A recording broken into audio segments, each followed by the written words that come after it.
Welcome back, and thanks for staying with us on Daybreak right here on Trust TV. Now let's take a look at something else. Nigeria has once again scored 24 out of 100 points, while ranking 150th among 180 countries on the 2022 Corruption Perception Index released by Transparency International on Tuesday. Now, although the country maintained its previous year's, that's 2021, score of 24 out of 100 points, there was a change in rank from 154th to 150th in the newly released index. Now, in previous years, Nigeria had experienced a consecutive drop in the CPI rankings. In 2012, the country scored 27. In 2013, it scored 25.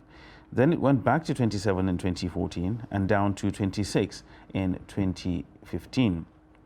Now, it moved up to 28 in 2016 and 27 in 2017.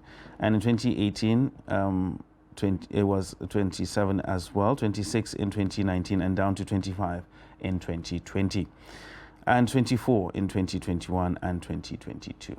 Now, let's take a critical look at this, and to help us dissect this matter, we have joining us in the studio a strategist, a policy analyst, and the CEO of Global Investment and Trade Company. I'm talking about Baba Yusuf. Welcome to Daybreak. Thank you for having me. All right. So we've just we've seen how Nigeria is ranked in the current Corruption Perception Index released by Transparency International. How good or bad is this for Nigeria, the current ranking? Well, it's obviously not good. Like you mentioned in your opening remarks, there's been a downward trend, flat, if you plot a graph of the progression, whether it is on the positive side or negative side from 2012 to date, specifically as regards Nigeria. One would have expected a slight or sharp increase, on the index. Especially if you're doing a comparison with regards to the past 8 years administration of General Muhammad Buhari. In 2015, Nigeria was ranked 27th. So if we are 24 today in the ranking, it means there's a downward trend. Of course, if you look at the report from Transparency International, it's also good to note that there has been a global stagnation, according to Transparency International, with even countries with the highest marks, hovering around 43 across board, the global trend showing that in the past 10 years, which of course is not an excuse for Nigeria, but doing a comparison to show that globally also there has been some slow traction with regards to, progress in terms of anti-corruption crusade. Of course, one of the reasons, critical failure factors, has been insecurity. Transparency International also stated in the report, the past 15 years, insecurity has been on the rise globally, which is a critical, trigger for corruption, which I'm sure as we proceed, we will talk about. Okay.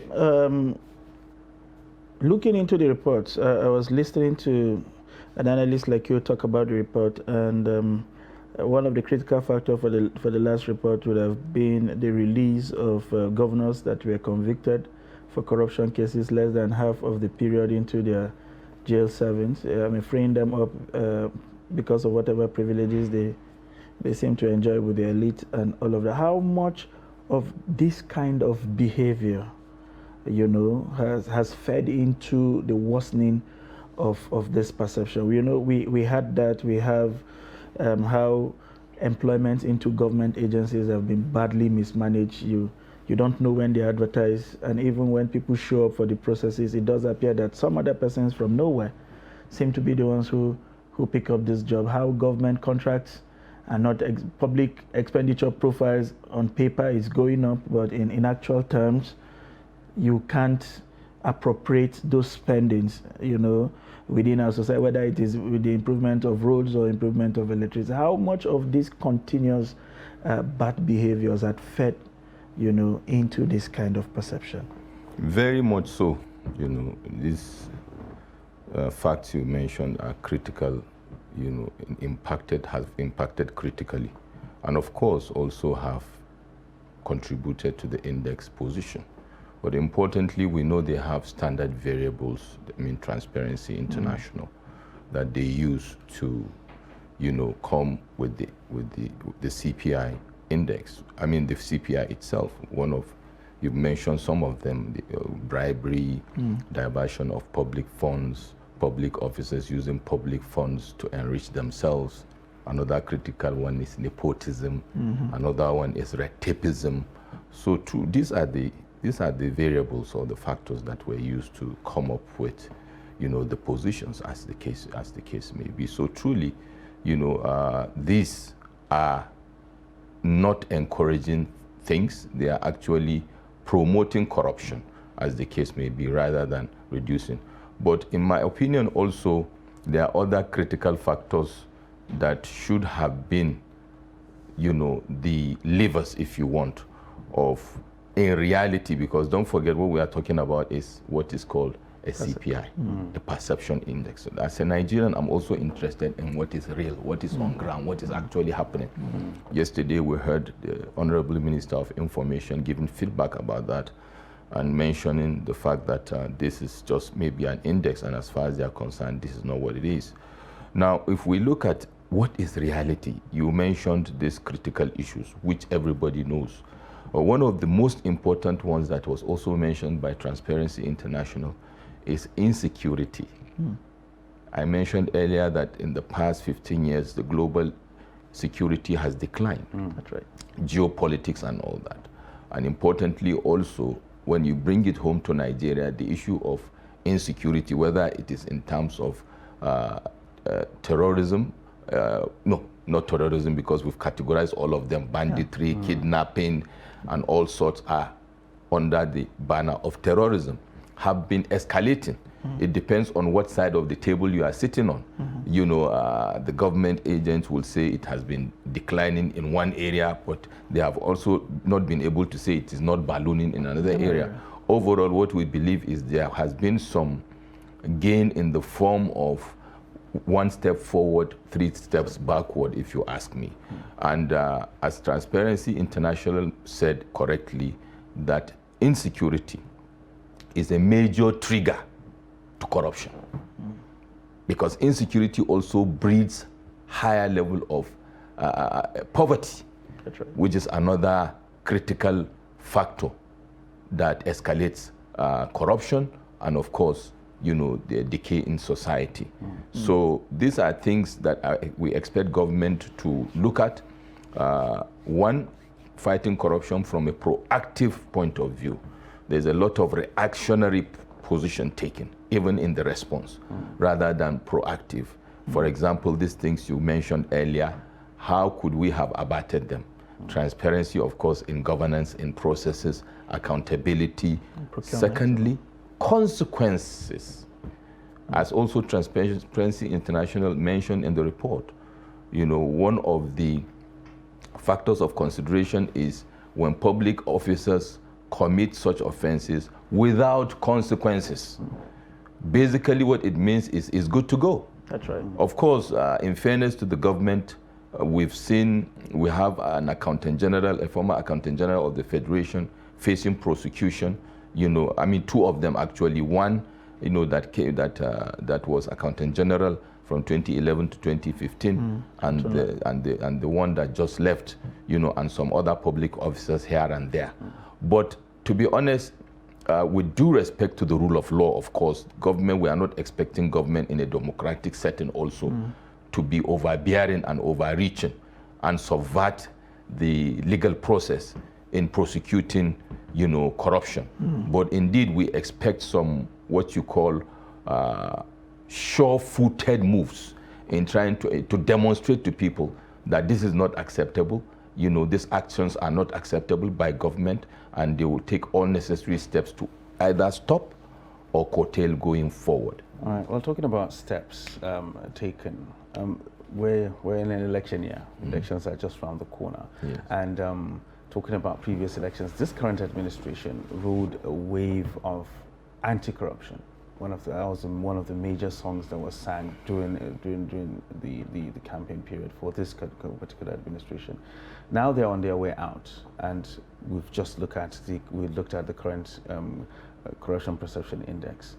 How well do you think this government has actually done when it comes to curbing corruption or reducing corruption or making any sort of dent in the level of corruption in the country? I will say, to be honest, the progress has been marginal. If we want to be honest to ourselves, one of the major reasons why people like us, I must say, voted Buhari, I voted Muhammad Buhari, was with that hope that one of the key issues that will be addressed is the issue of corruption. If you take 100 people, sample of 100 people that voted for APC and General Muhammad Buhari, ask him why or her, why did you vote for General Muhammad Buhari? I am very sure 80 of us will say because we believe he will fight corruption head on, even if it doesn't bring it to standstill, but reduce it to the barest minimum, believing that that alone will significantly impact on national development. Now, having said that, comparing the man, General Muhammad Buhari, his antecedents, his pedigree, and the mantra and the promise he made to the Nigerian, populace, and then where we are today, I will say, if you are comparing that with General Muhammad Buhari that we know, we'll say the progress has been marginal, and the question is why? And that is what brings me back to what is beginning to sound like a mantra for me, that while we also put a lot of blame on government and what I call the focal leaders, i.e. in this case the president and governors and all that, including the ones that you mentioned were given the amnesty, I am a believer of a school of thought that corruption, either fighting it, stopping it, or containing it, or actually promoting it, is not just based on the actions or inactions of what I call the focal point leaders, but rather a failure of a leadership value chain. And what do I mean by leadership value chain? The leadership value chain refers to the entire leadership strata, top to bottom and across. So you have a governor or you have a minister, you have a president, but they have the critical players within the value chain that support deliverance of good governance. In a democracy, it is very difficult to have what you call the concept of a benevolent leader, where he can go ahead or she can go ahead and take some actions without due recourse to the principles of separations of powers, for example.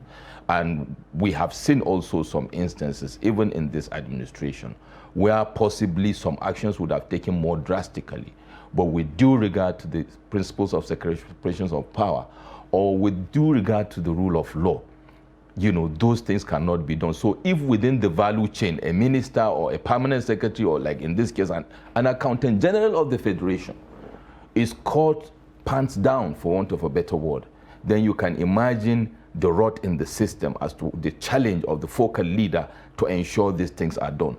When a focal point leader is mired in what I call the conspiracy of the establishment, especially, for example, the biggest culprit, I dare say, is the civil service. Then the focal point leader is what I call a trapped leader. There's little or more he can do with regards to that. We have the legislature, we have the judiciary. Taking it from there also, within the leadership value chain is down to our homes, our churches, our mosques. The failure of leadership at all these strata, starting from home, is the reason why we will continue to have corruption in our system. It's the same reason why we will take money and vote for politicians that we know are corrupt. And we sit down and hypocritically expect results and hypocritically expect people that will deliver. The same reason why we cannot stop at the traffic light when it is red, but we expect angels and saints to be leading us and to be incorruptible. Ladies and gentlemen, leaders in this context emerge from a society. And that is why I believe also leaders are a reflection of that society. Absolutely. Without taking from your point, listening to you carefully suggests that ours is a hopeless situation. But where do we begin to fix it? And I say this with a sense of responsibility. Every time this corruption index result had come out, not just with this administration, the government's reaction to it is not one of a sober reflection. They always come out in attack of it. I would, if my memories do not fail me, I recall Obasanjo saying it's just a perception. But you know, as a strategist and somebody who is refinedly educated, perception is as strong as reality, and more often than not even affects your reality.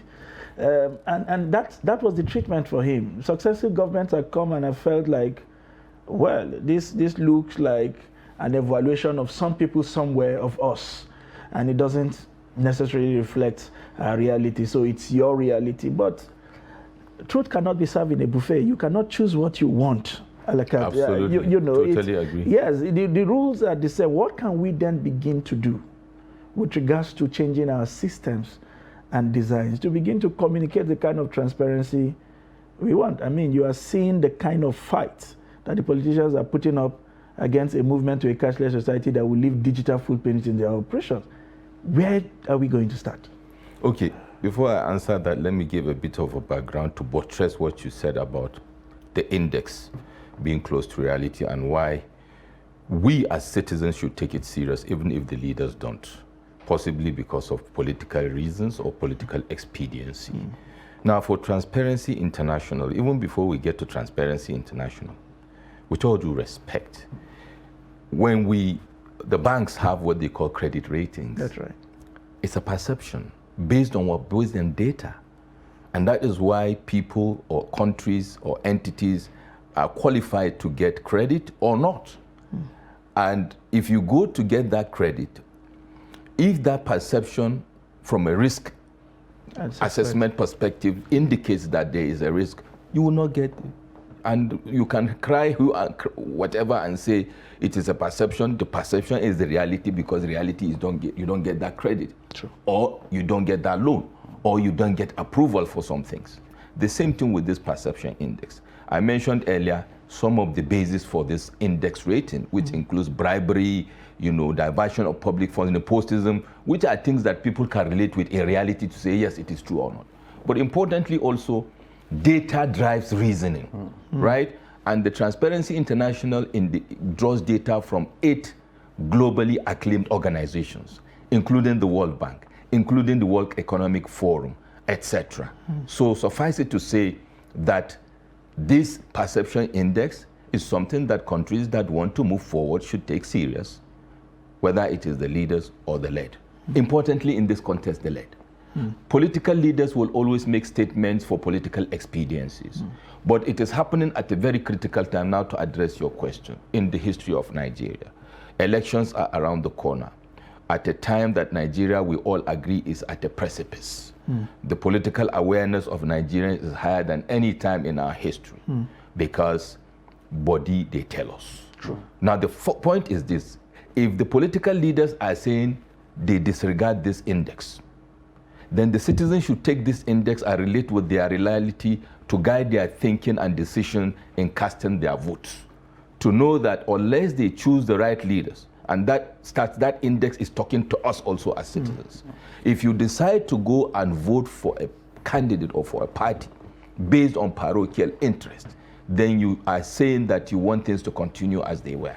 You want to vote leaders that will face their reality and say, you know what, yes, we agree with this index to a certain extent, but we will continue to make progress in a way and manner that will get out of this quagmire, not just by words, but by actions, in terms of the top echelon of leadership.